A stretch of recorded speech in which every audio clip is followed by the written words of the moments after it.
And I'm Bryn Carmen. Thanks for watching CTV News on this Wednesday night. That starts off across America tonight. Thomas Duncan was one of the first Americans to have been diagnosed with Ebola on U.S. soil. According to CNN, he died today at Texas Health Presbyterian Hospital in Dallas. Reports say that he was diagnosed after returning from a trip from Liberia. It is assumed he contracted the disease while he was abroad. Doctors and employees who have been in contact with him are being monitored for the disease. So far, no one has shown any symptoms. Enrollment numbers at CSU have been record-breaking for 7 years in a row. Makes sense, easy stuff, right? More students are choosing to learn at Colorado State University than ever before. 31,725, record enrollment for the 7th straight year at a university striving to take good care of each and every student. I have found that you can't walk 5 steps across the plaza or across campus without seeing someone you know. Taylor Sundermeyer is part of this record enrollment. She's been at Colorado State 3 years and says it's not surprising more and more students are choosing CSU. I think when you grow up, you have this picture in your head of who you're going to be at the end of college and this ideal person. And CSU really provides you with the opportunity and the place to become that person. We want to attract new students, but we want to support students and student success to keep them here. And those two things are really happening very, very well at Colorado State. Enrollment of students who are diverse racially and ethnically is at an all-time high, 18% of all students. But I am so pleased that we are celebrating our 10th year of enrollment growth for diverse students on campus. We are proud of the cultural centers that we have on our campus. They are a home away from home for students of color. The number of international students jumped 23%, more than doubling over the last 5 years. International Affairs has done a tremendous job of planning for and thinking about the globalization of our campus. There are also more non-resident domestic students, and in-state students continue to prefer CSU. What that does mean is we are capturing more Colorado high school graduates than any other institution in the state of Colorado. So that's what makes us the institution of choice in Colorado. They come from Colorado, across the country, and around the globe to be part of this growing CSU community. Dr. Matt Hickey spoke about idea of a university today for Colorado State's annual Week of Integrity. Hickey spoke about the history of academic integrity and how it fits in today's idea of education. Students and professors were both addressed in the speech. The Week of Integrity will run till October 9th with opportunities for students to attend discussions that are degree specific. The beauty of this in the several years I've been involved is none of the sessions are a waste of time. Some admittedly are discipline specific, and so a student who might be interested might want to take a quick look at the schedule and say, okay, I'm not an engineering major. Maybe that one's a little bit less of interest to me than this one, but boy, it's a nice suite of opportunities for sure. A gubernatorial debate will be held October 9th at the LSC Theater. The debate is between current Governor John Hickenlooper and former Representative Bob Beaupre. The debate starts at 7 in the evening and will be focused on questions relevant to Northern Colorado. The candidates will answer questions from CSU students, the community, and the League of Women Voters, who are still accepting questions. If you would like to submit a question, you can email nickcoltrane@thecoloradoin.com.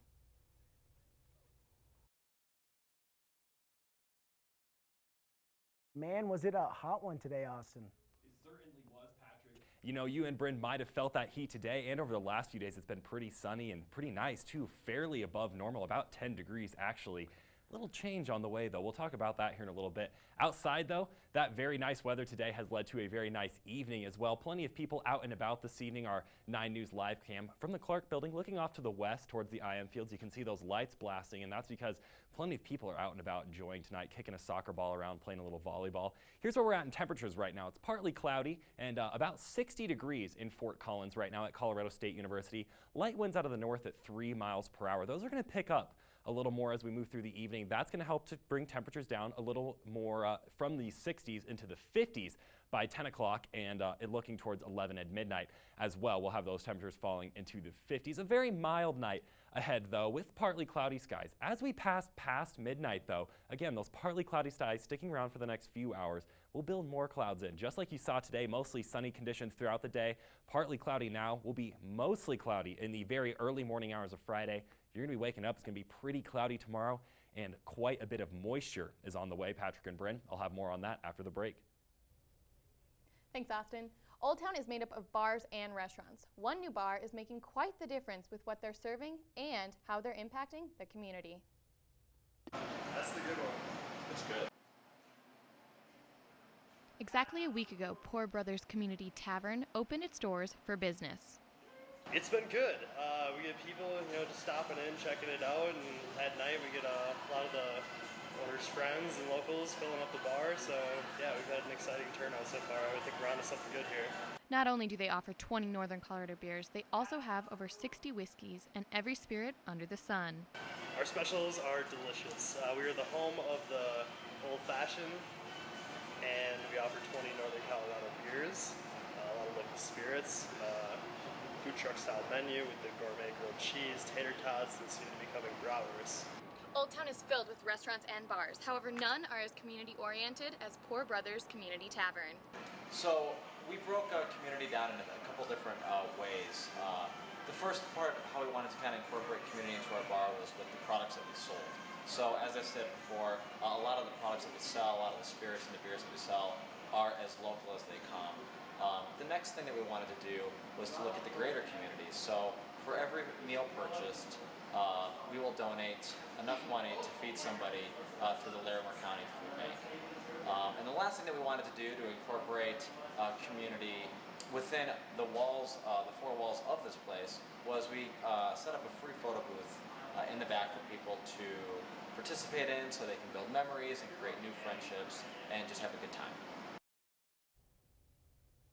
Help the Poor Brothers Community Tavern donate meals to the Food Bank of Larimer County by stopping by for a beer and something to eat. A brand new trampoline place is drawing attention in Fort Collins. Find out where you can bounce your night away. We'll be right back. The next 30 seconds can save you a lot of money.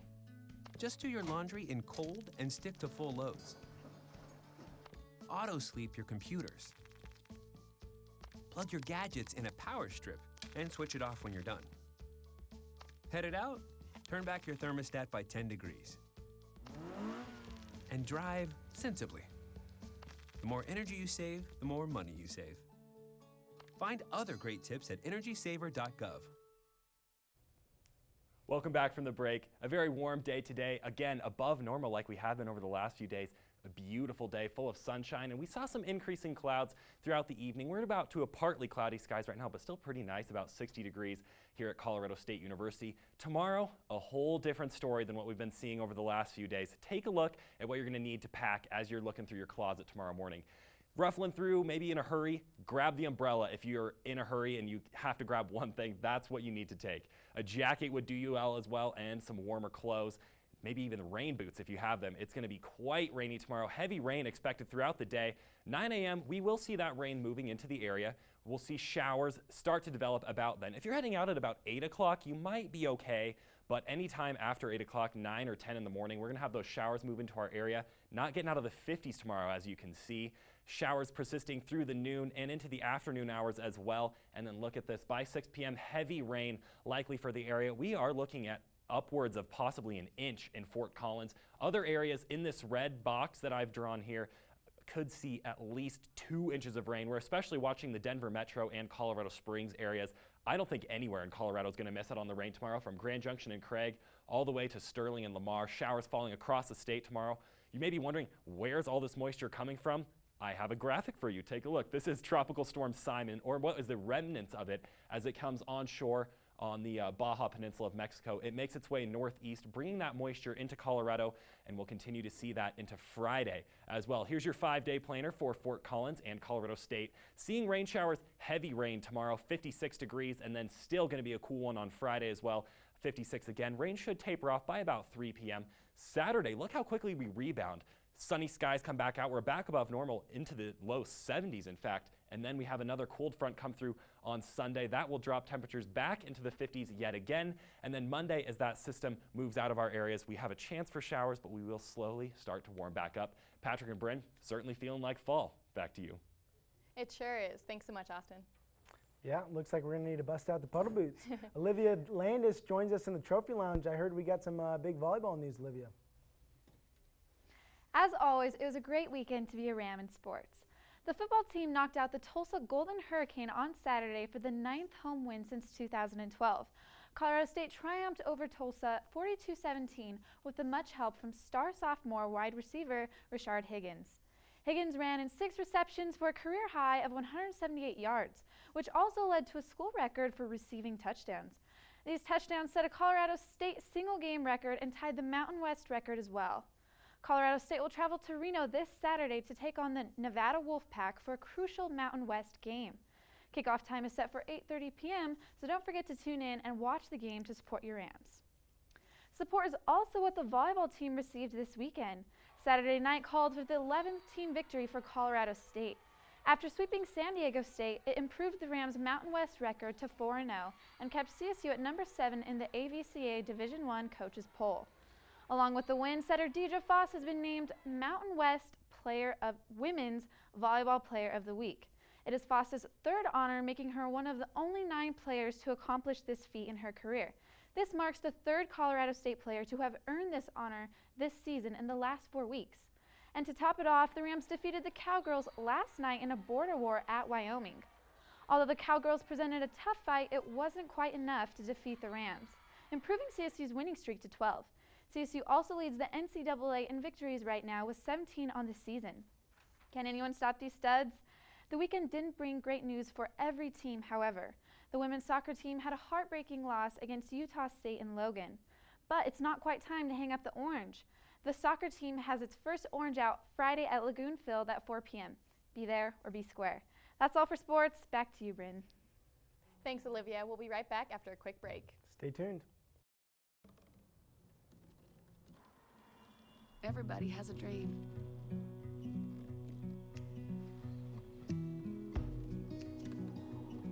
Mine was to see the ocean.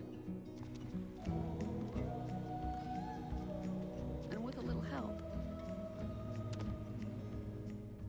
I made it.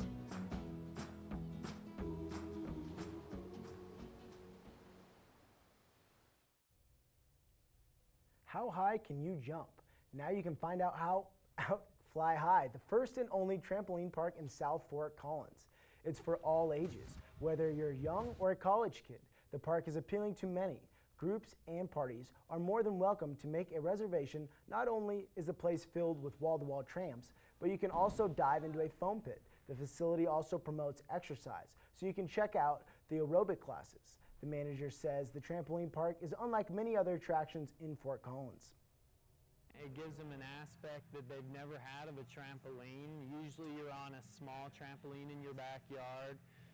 You can fall off that very easy. This is mostly level, which is nice for people. Thanks for tuning in tonight. Remember to watch CTV News every night at 8 p.m. You can also find our content and other stories on thecollegian.com. Remember to follow us on Twitter at CollegianC. Happy Hump Day and have a great rest of the week, Rams.